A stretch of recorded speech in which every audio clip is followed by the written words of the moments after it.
ከ5 ዓመት በኋላ ራሳችሁን የት ታዩታላችሁ? ሰላም ጤና ይስጥልኝ ውድ ቤተሰቦች፣ በዛሬ ቪዲዮአችን ራዕይ በሚል ርዕሰ ጉዳይ ዙሪያ የምንማማር ይሆናል። ለቻናሉ አዲስ ከሆናችሁ አሁኑኑ ሰብስክራይብ አድርጋችሁ ቪዲዮ እንዲጀምሩ በአክብሮት ጠይቃለሁ። የዛሬው ምስል ዋና ዓላማ ይህ ቪዲዮ ሲጠናቀቅ አንደኛ ራዕይ ማለት ምን ማለት እንደሆነ በጥልቀት ትረዳላችሁ። ሁለተኛ ራዕያችሁን ማዘጋጀት ትችላላችሁ። ሶስተኛ ራዕያችሁን ለማሳካት የሚያስችሉ ዘዴዎችን ታውቃላችሁ። እስከ ቪዲዮ ፍጻሜ አብራችሁን ስትቆዩ እነዚህንና መሰል ጉዳዮችን የምናይ ሲሆን በቪዲዮ መጨረሻ ደግሞ ለዕለቱ ያዘጋጀሁላችሁን ወሳኝ ቲፕ የምነግራችሁ ይሆናል። በቀጥታ ወደ ዋና ጉዳያችን እናልፋለን። ራዕይ ማለት ራሳችን ከአሁኑ ሁኔታ ርቀን ወደፊት መሆን ወደምንፈልገው ሁኔታ የምንመለከትበት ግልጽና ሊለካ የሚችል የወደፊት ምስል ማለት ነው። ባጭሩ ራዕይ ማለት የወደፊት ካርታ ነው። ራዕይ ሲኖረን በጭጋግ ውስጥ መብራትን፣ በችግር ጊዜ ተስፋን፣ በውሳኔ ጊዜ አቅጣጫንና በውድቀት ጊዜ መሳካትን መጎናጸፍ እንችላለን። የጥሩ ራዕይ ባህሪያት። ጥሩ ራዕይ የሚከተሉትን 3 ዋና ዋና ባህሪያት በውስጡ ይይዛል። አንደኛ እውነታዊነት። እውነታዊነት ማለት ራዕያችንን ስናዘጋጅ በተጨባጩ ተግባራዊ ሊሆን በሚችል መልኩ ማዘጋጀት ስንችል ማለት ነው። ይህም እንዲሆን ያለንን ክህሎት፣ ሀብታችንንና ሊገጥሙን የሚችሉ ተግዳሮቶችን ራዕያችንን ስናዘጋጅ ቀድመን ማገናዘብ ይጠበቅብናል። ሁለተኛ አነሳሽነት። አነሳሽነት ማለት የራዕያችን ዋና ዓላማ ወደፊት ለመስራት የሚያነሳሳን ነገር ሆኖ መገኘት አለበት ማለት ነው። ይህም እንዲሆን የራዕያችን ዓላማ አነሳሽ መሆን አለበት። እንዲሁም ያን ዓላማችን በተዋቡና በአማሩ ቃላቶች መጻፍ ይኖርብናል ማለት ነው። ሶስተኛ ግልጽነት። ራዕያችን ምን፣ ለምን፣ መቼና የት ለሚሉት ጥያቄዎች ግልጽ የሆነ ምላሽ መስጠት መቻል ይኖርበታል። ይህ ከሆነ ራዕያችን ግልጽ ነው እንዲባል ያስችለዋል። በመሆኑም ራዕያችን በምናዘጋጅበት ጊዜ እነዚህን 3 ዋና ዋና ነገሮች ግምት ውስጥ ማስገባት እንደሚጠበቅብን መረዳት ይኖርብናል። የበለጠ ግልጽ ለማድረግ በምሳሌ ነይ። ለምሳሌያችን የተጠቀምነው አበበ የተባለን ወጣት ሲሆን ይህ ወጣት በአሁኑ ሰዓት የእናቶችና የህፃናት ሐኪም ነው ብለን እናስብ። የዚህ ወጣት ራዕይ ምን ሊሆን ይችላል? በ2025 ዓመተ ምህረት በተወለድኩበት የገጠር ቀበሌ የእናቶችና የህፃናት ጤና ማዕከል ከፍቼ በየወሩ 200 ነፍሰ ጡር እናቶችን የቅድመ ወሊድ ክትትል እንዲያገኙ በማድረግ በቀበሌ የጨቅላ ህፃናት ሞትን በ50% መቀነስ ይላል። አሁን ይህንን ራዕይ 3ቱን የጥሩ ራዕይ ባህሪያትን ማሟላቱን መገምገም ይጠበቅብናል። ከጥሩ ራዕይ ባህሪያት መካከል የመጀመሪያው ምንድነው? እውነታዊነት ነው። ይህን እውነታዊነቱን ለማረጋገጥ አሁን አበበ የሚገኝበትን ተጨባጭ ሁኔታና ሊሰራው ያሰበውን ስራ ማገናዘብ ይጠበቅብናል። ተጨባጭ ሁኔታ ምንድነው? አሁን ላይ አበበ ምንድነው? የእናቶችና የህፃናት ሐኪም ነው። ለወደፊት ሊሰራው ያሰበው ነገር ምንድነው? የእናቶችና የህፃናት ሕክምና ማዕከል መክፈት ነው የፈለገው። ስለዚህ እነዚህ ሁለቱ ነገሮች የተጣጣሙ አንድ ነገር ናቸው? አይደሉም፣ አንድ ነገር ናቸው። ስለዚህ ይሄ ነገር እውነታዊነቱን በዚህ መንገድ ማረጋገጥ ይችላል ማለት ነው። ሁለተኛው አነሳሽነት ነው። አነሳሽነት ማለት የራዕያችን ዋና ዓላማ እኛን የሚያነሳሳን ሆኖ ሲገኝ ማለት ነው። የዚህ ራዕይ ዋና ዓላማ ምንድነው? የጨቅላ ህፃናትን ሞት በ50% መቀነስ። በመሆኑም የአበበ ራዕይ አነሳሽ ነው አይደለም? አነሳሽ ነው ማለት ነው። ሶስተኛ ግልጽነት ነው። ግልጽነቱን ለማረጋገጥ ይህንን ራዕይ 4ቱን ዋና ዋና ጥያቄዎች መጠየቅ ይኖርብናል ማለት ነው። የመጀመሪያው ጥያቄያችን ምንድነው? ምን የሚለው ጥያቄ ነው። ምን ለሚለው ጥያቄ በዚህ ራዕያችን ላይ ምላሽ ምን ይሰጠናል? የእናቶችና የህፃናት ጤና ማዕከል መክፈት የሚል መልስ ይመልስልናል። ሁለተኛው የት ነው። የት ለሚለው ጥያቄ በተወለድኩበት የገጠር ቀበሌ ብሎ ያስቀምጣል። ሶስተኛው መቼ ነው። መቼ ለሚለው ጥያቄ በ2025 ዓመተ ምህረት። አራተኛው ስንት ነው። ስንት ለሚለው ጥያቄ ይህ ራዕይ ምን ሊመልስ ይችላል? ለ200 ነፍሰ ጡር እናቶች የቅድመ ወሊድ ክትትል እንዲያገኙ ማድረግ የሚለውን ይመልስልናል። ስለዚህ ይህ ራዕይ 3ቱን የጥሩ ራዕይ ባህሪያት ማሟላት መቻሉን በዚህ መንገድ ማረጋገጥ እንችላለን። ራዕያችን እንዴት እናዘጋጅ? ራዕያችን ማዘጋጀት ማለት በአእምሮአችን ውስጥ ያለውን ደብዛዛ ምስል ወስደን ግልጽ ወደሆነ ካርታ መቀየር ማለት ነው። በመሆኑም የሚከተሉትን 5 ዋና ዋና መንገዶች በመጠቀም ራዕያችንን በተገቢው መንገድ ማዘጋጀት እንችላለን። አንደኛ አሁን ያለንበትን ሁኔታ መመልከት። አሁን ያለንበትን ሁኔታ መመልከት ማለት ክህሎታችን፣ ሀብታችንና ገዳቢ ነገሮችን መገምገም ማለት ነው። ለምሳሌ አሁን ምን አውቃለሁ፣ ምን ይዣለሁ፣ ምን ማድረግ እችላለሁ፣ ምን ገደቦች አሉኝ እያልን ራሳችንን ስንጠይቅ እነዚህ ጥያቄዎች በጥሩ ሁኔታ ራሳችንን እንድናውቅ ስለሚያስችሉን ለእነዚህ ጥያቄዎች ተገቢን መልስ መስጠት ስንችል ራሳችንን መገምገም ቻልን ማለት ነው። ሁለተኛ ወደፊት መመልከት። ከ5 እና 10 ዓመት በኋላ እኛን በአእምሮአችን ውስጥ መሳል መመልከት ይኖርብናል። ለምሳሌ ከ5 ዓመት በኋላ እኔ ማን ነኝ? ምን እየሰራሁ ነው? ከማን ጋር ነኝ እያልን እነዚህን ጥያቄዎች ራሳችንን ስንጠይቅ ከ5 ዓመት በኋላ ሁነን የምናየውን ነገር በአእምሯችን እንድንመለከት ያስችለናል። ሶስተኛ በአራቱ መሰረታዊ ነገሮች መግለጽ።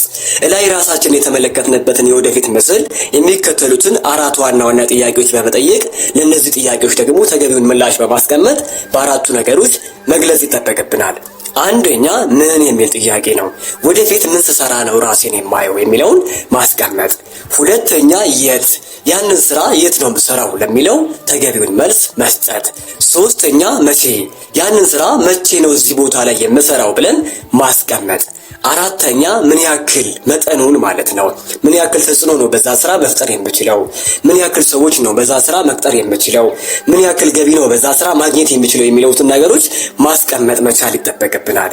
አራተኛ መጻፍ። በሁለተኛው ደረጃችን ራሳችንን ወደፊት ተመልክተናል።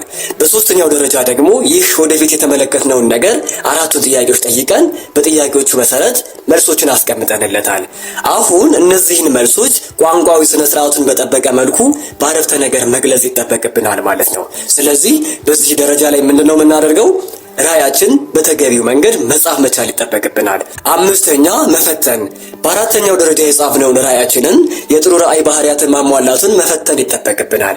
በዚህም ጊዜ ተግባራዊ ሊሆን መቻሉን፣ አነሳሽ መሆኑን፣ ግልጽ መሆኑን ፈትነን ማለፍ ይጠበቅበታል ማለት ነው። በመሆኑም እነዚህን 5 መንገዶች በመጠቀም ራዕያችንን በዚህ መንገድ ማዘጋጀት እንደምንችል መረዳት ይጠበቅባቸዋል። አሁን የበለጠ ግልጽ ለማድረግ እንደሚከተለው በምሳሌ የምናይ ይሆናል። እኔ በምሳሌው ሳሳያችሁ እናንተ ደግሞ የራሳችሁን ራዕይ መቅረጽ ይጠበቅባችኋል። ለራዕያችን ምሳሌ የወሰድነው ጫላ የተባለ ወጣት ነው። ጫላ የተባለ ወጣት አሁን ላይ የ12ኛ ክፍል ተፈታኝ ተማሪ ነው። ኤሌክትሪክ የመጠገን ችሎታ አለው። በቀበሌው ውስጥ በኤሌክትሪክ ችግር የሚሰቃዩ ሰዎች አሉ። ይሄ የማን አሁናዊ ሁኔታ ነው? የወጣት ጫላ ማለት ነው። እናንተም በዚህ መንገድ አሁናዊ ሁኔታችሁን ማስቀመጥ ይጠበቅባችኋል። አሁን ወደሚከተሉ ደረጃዎች እናልፋለን። አንደኛ አሁን ያለንበትን ሁኔታ መመልከት ነው። ይሄን ኦልሬዲ አይተነዋል። ጫላ አሁን ላይ ምን ይሰራል? ምን የመስራት ክህሎት አለው? ኤሌክትሪክ የመጠገን ችሎታ አለው። በዚህ ሰዓት ምንድነው? ተማሪ ነው። በዚህ ሰዓት ስለዚህ በቂ የሆነ ገንዘብ ማግኘት አይችልም የሚለውን ይመልስልናል። በመቀጠልም ደግሞ ህጋዊ የሆነ የሙያ ፍቃድ የለውም። ይህንን ስራ ያገኘው በተለምዶ ነው እንጂ ትምህርት ቤት ላይ ወይም የሙያ ትምህርት ቤት ላይ ገብቶ አይደለም። ስለዚህ ይህን ህጋዊ የሙያ ፍቃድ ማግኘት ከሱ ይጠበቃል ማለት ነው። ተግዳሮቶቹ ምንና ምን ናቸው? ህጋዊ የሙያ ፍቃድ አለመያዙና በቂ ገንዘብ አለመያዙ የጫላ ተግዳሮቶች ሲሆኑ፣ ጫላ የያዘው ሀብት ደግሞ ምንድነው? ክህሎቱ ኤሌክትሪክ የመጠገን ክህሎት አለው ማለት ነው። አሁን ወደ ሁለተኛው እናልፋለን።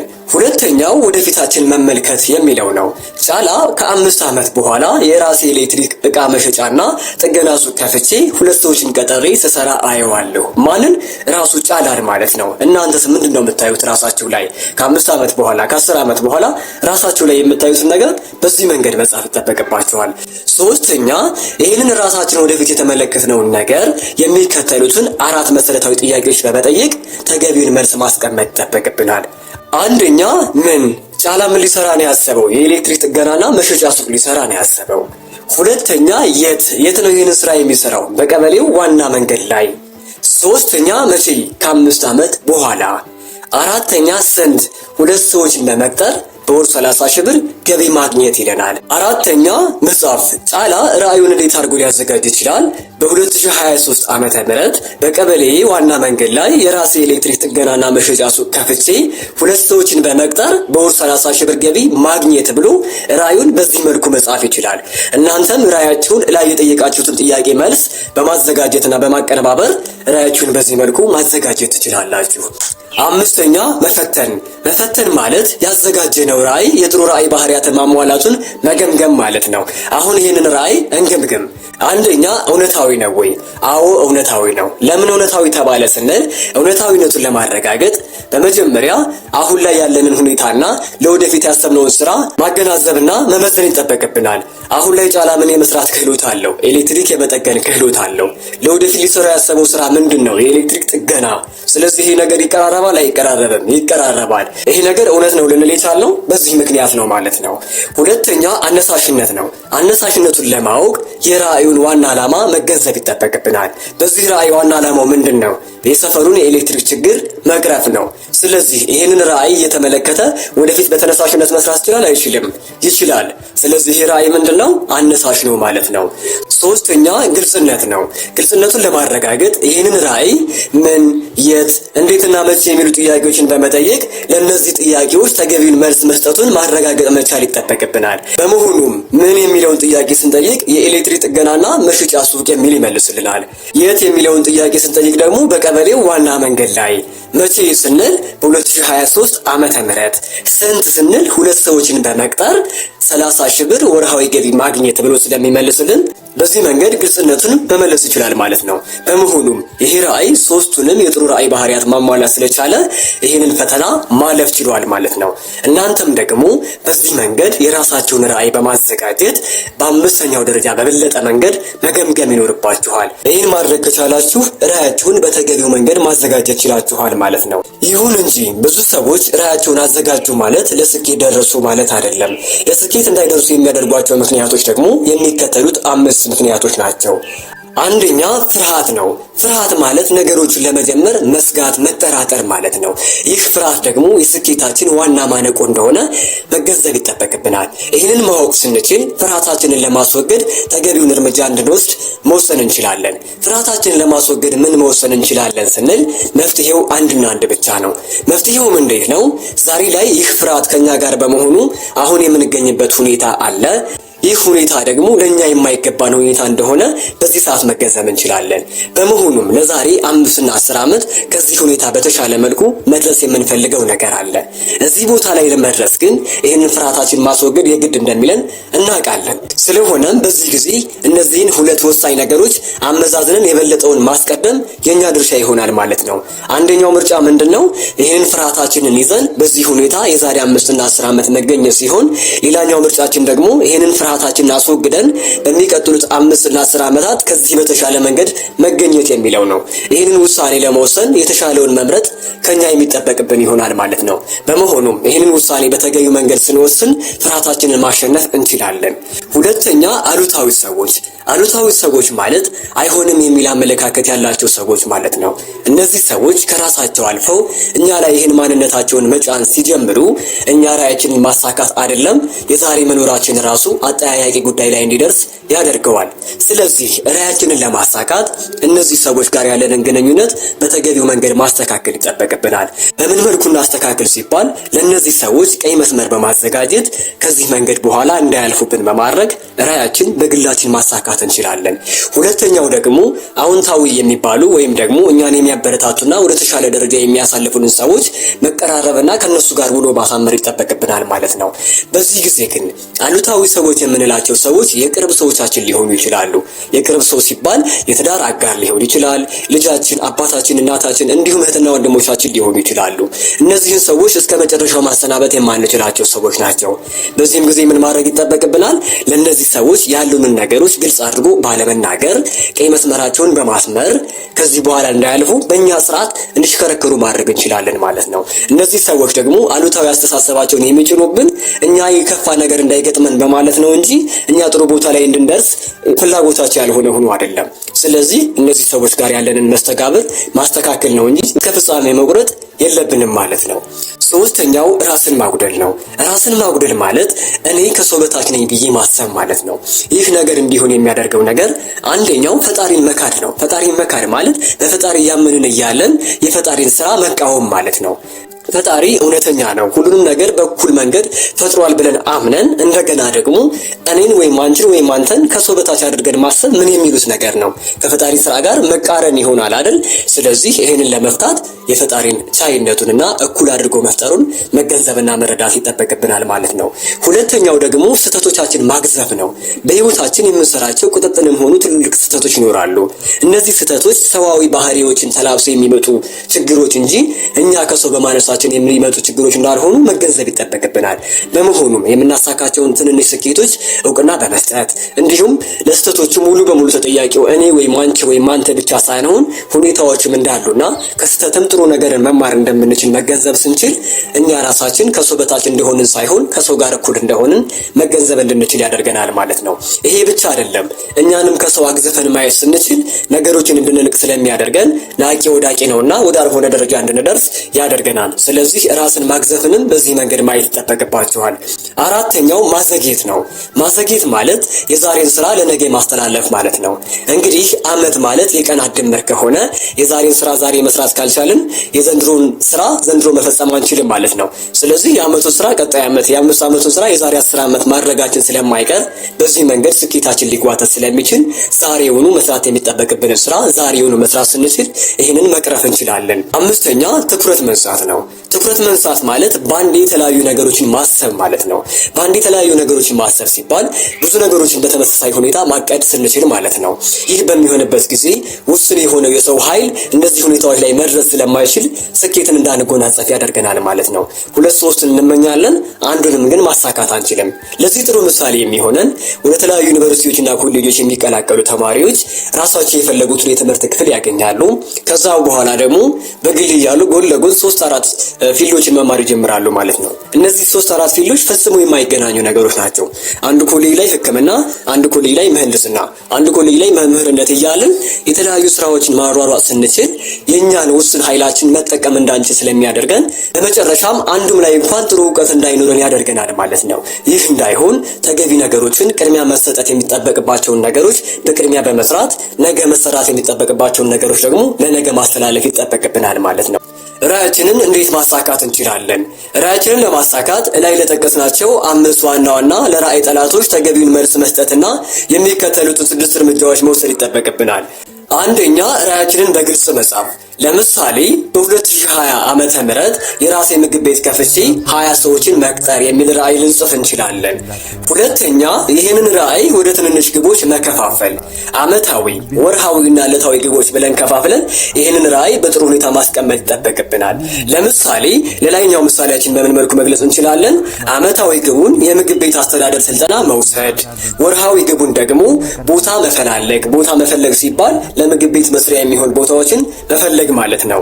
ዕለታዊ ግባችን ደግሞ ለ1 ሰዓት የንግድ ዕቅድ ማጥናት ሊሆን ይችላል ማለት ነው። በዚህ መንገድ ወደ ትንንሽ ግቦች መከፋፈል እንችላለን። ሶስተኛ፣ የመጀመሪያውን እርምጃ መውሰድ። ዛሬ ማድረግ የምንችለውን ትንሹን ነገር መጀመር ይጠበቅብናል። ለዛሬ 5 እና 10 ዓመታት የምናቅደው ዕቅድ ዛሬውን መጀመር ካልቻለ ነገ ዛሬ እየተባለ መራዘም እንዲችል ስለሚሆን ዛሬውን መጀመር ይጠበቅብናል። አራተኛ፣ በየቀኑ አንድ እርምጃ መውሰድ። በየቀኑ ራዕያችንን ለማሳካት አንድ ትንሽ ነገር ማድረግ። ላይ ያስቀመጥናቸው ዕለታዊ ግቦች አሉ። እነዚህን ዕለታዊ ግቦች በየጊዜው ጊዜያቸውን ጠብቀን መፈጸም መቻል ይጠበቅብናል። አምስተኛ፣ ራሳችንን መገምገም። ራሳችንን መገምገም ማለት በቀኑ መጨረሻ፣ በሳምንቱ መጨረሻ፣ በወሩ እንዲሁም በዓመቱ መጨረሻ ላይ ዛሬ ላይ፣ በዚህ ሳምንት ላይ፣ በዚህ ወር ላይ ምን አሳካው፣ ምን አላሳካውም፣ ምን ማስተካከል አለብኝ እያልን ራሳችንን መገምገም ይጠበቅብናል ማለት ነው። ስድስተኛ፣ ትንንሽ ስኬቶችን በማክበር መቀጠል። በየጊዜው ለምናገኛቸው ትንንሽ ስኬቶች ተገቢውን ክብርና ቦታ በመስጠት ለሚመጣው ስራ ራሳችንን በተነሳሽነት ማዘጋጀት ይጠበቅብናል። በአጠቃላይ እነዚህን 6 ዋና ዋና መንገዶች በመከተል ራዕያችንን ማሳካት እንደምንችል መገንዘብ ይጠበቅብናል።